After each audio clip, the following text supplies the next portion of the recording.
అండి, welcome back to our channel. ఈరోజు మా ఊర్లో అయితే ఫుల్గా మొబ్బట్టిందండి. చినుకులు కూడా పడినాయి. ఫుల్ గాలి, వర్షం.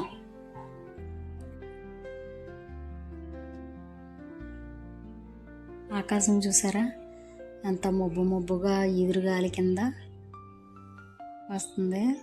2-3 రోజుల నుంచి ఇలాగే ఉంటుందండి, చల్లగా ఉంటుంది.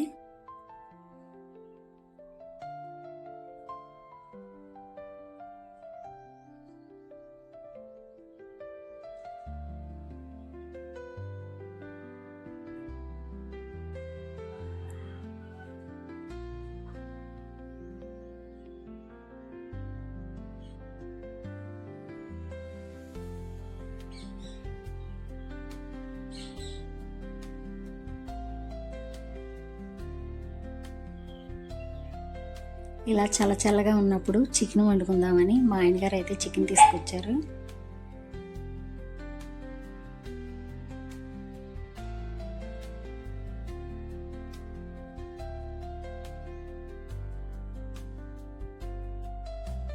ఉల్లిపాయ ముక్కలు అయితే కట్ చేశానండి. కట్ చేసి గిన్నె పొయ్యి మీద పెట్టి గిన్నెలో వేసి ఇప్పుడే కొంచెం నూనె వేసాను. అలాగే మన ఛానల్ ఎవరైనా కొత్తగా చూసిన వాళ్ళు ప్లీజ్ అండి ఛానల్ సబ్స్క్రైబ్ చేసి వీడియో పూర్తిగా చూసి వీడియోకు లైక్ చేయండి.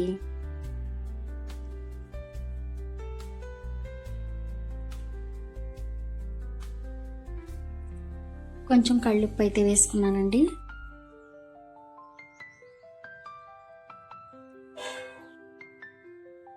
కొంచెం పసుపు వేసుకున్నాను.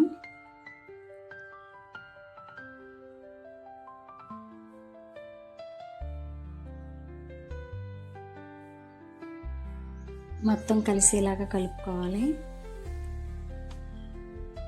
ఒకసారి మూత పెట్టుకుంటే ముక్కలు అనేది మెత్తగా మగ్గుతాయండి.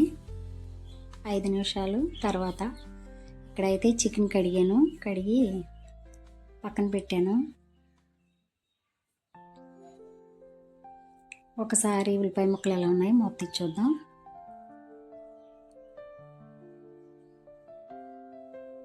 ఉల్లిపాయ ముక్కలు అయితే మగ్గిపోయినాయండి. క్లీన్ చేసుకున్న చికెన్ అయితే వేసుకుంటున్నాను.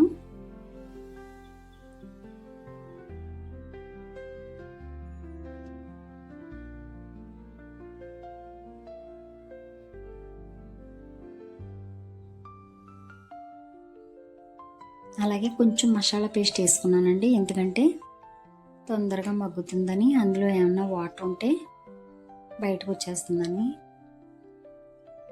కొంచెం మసాలా వేసుకుంటే అండి చికెన్లోనూ మగ్గేటప్పుడు చికెన్లో వాటర్ అంతా బయటకు వచ్చేస్తుంది. ఒకసారి మూత పెట్టుకుంటాను. ఇక్కడైతే చారు కూడా పెట్టానండి. కొంచెం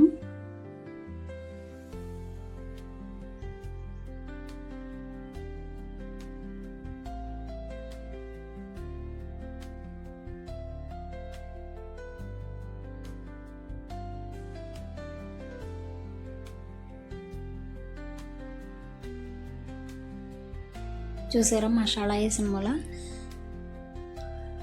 ఎంత వాటర్ వచ్చిందో.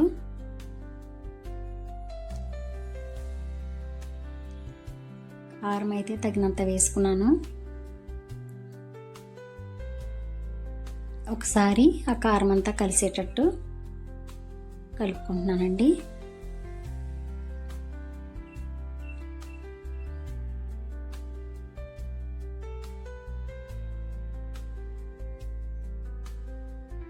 మసాలా పేస్ట్ కూడా మిగతాది వేసుకుంటున్నాను.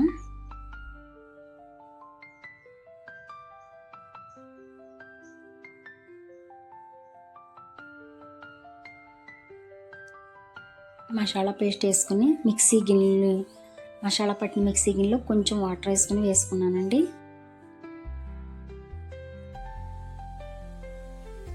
ఒకసారి మూత పెట్టుకుంటే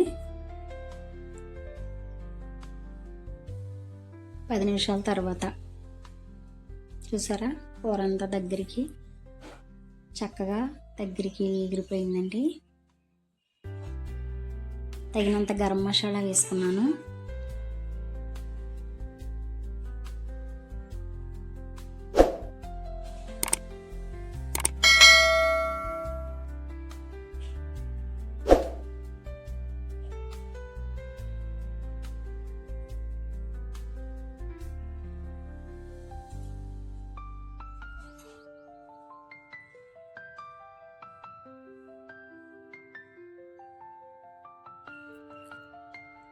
ఈ గ్రేవీ ఉంచుతున్నానండి. మాకు ఈ గ్రేవీ ఉంచుకుంటే మనకి చల్లారేటప్పటికి ఇంకొంచెం దగ్గర పడుతుంది.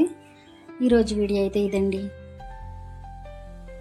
ఈరోజు మా ఇంట్లో చికెన్ కర్రీ వండి చారు అయితే పెట్టానండి.